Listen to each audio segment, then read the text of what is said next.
Haig, of course, believed that the Battle of the Somme was going to be the war-winning battle.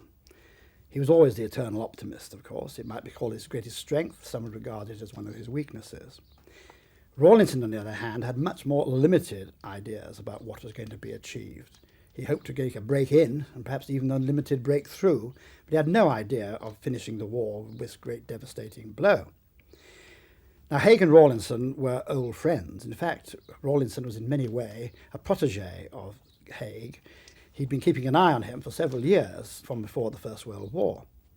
But of course, Rawlinson was an infantryman, Haig was a cavalryman. And that was quite important in this case. We often hear about Haig overbearing critics and so forth, but in this one case, he listened to Rawlinson as a cavalryman with a great deal of respect. And in many ways, it was Rawlinson's concept of the battle which was put into operation from the 1st of July 1916. Haig felt strongly that the big Allied push should have been made on the Western Front in early 1916. But his plans were thrown into some disarray by the news of the massive German attack at Verdun in February of that year.